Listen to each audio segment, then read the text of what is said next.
देखते हैं broken page regarding universe क्या मैसेज आपको करंट टाइम फ्रेम में देना चाहते हैं।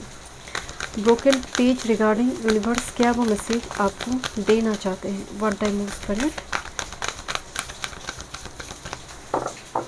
Thank you. प्यूरिफिकेशन आ रही है आपके लाइफ में। बॉटम ऑफ द डेक में है ऑनेस्टी असेस। कुछ चीज़ को कोई प्रॉब्लम चल रही है, जितनी भी बड़ी प्रॉब्लम क्यों ना हो, आप उस जगह पर डिसऑनेस्ट नहीं हो सकते हैं। ऐसा कोई काम शॉर्टकट इलीगल वे का आप इस्तेमाल नहीं कर सकते जहाँ पर अधर्म जुड़ी हो। चाहे उससे आपको टेम्पररी कुछ सुख मिल भी सकती है, बट फिर भी वो नहीं करनी है, क्योंकि सैटर्न अभी पाइसेस में है। कर्म का हिसाब किताब चल रही है। जितने भी स्टक सिचुएशन थे सब कुछ से अब रिलीज़ करना ही उनका मेन काम है। सैटर्न जब जब पाइसेस में अष्टम 12th हाउस पे गोचर होते हैं, घर की कोई बुजुर्ग व्यक्ति का लिबरेशन, ओके, और वो हीलिंग फील्ड में चले गए, ऐसे कोई स्पिरिचुअल एक्टिविटीज़ में चले गए और संन्यास से ऐसे जीवन व्यतीत करना शुरू की और लिबरेशन मिल गया।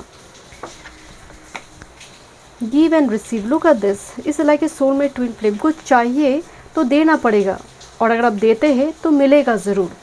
2 और 4 ऐड करेंगे तो 6 वेनस का नंबर है, जो लव, ब्यूटी, मतलब भोग, फीमेल ब्लेसिंग्स की भी बात होती है, पत्नी सुख की भी बात होती है। एंड दूसरी है मृत संजीवनी, जहाँ पर हीलिंग है। Both of you healed by each other, right. So यहाँ पर कुछ भी पास्ट में कुछ कैवस कंफ्लिक्ट सिचुएशन चल रही थी, अब चीज़ें जैसे सॉल्व होने जा रही। Give and receive. Come back to centre. Number 7 Ketu, liberation.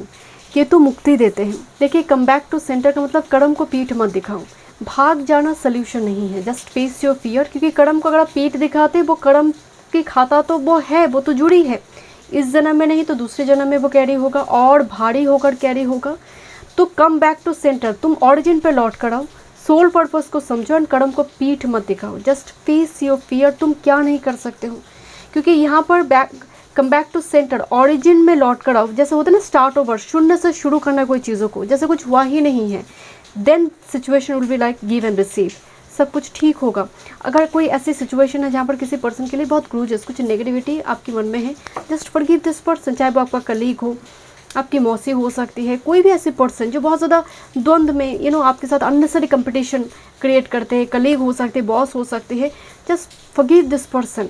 Come back to centre. Life temporary है, कुछ इवेंट को अब पीठ मत दिखाओ जो होने जा रही है। Okay, let's see. Thank you spirit. This is feed your creativity, carnelian, sacral chakra activation, relationship, passion आ रही है आपकी लाइफ में।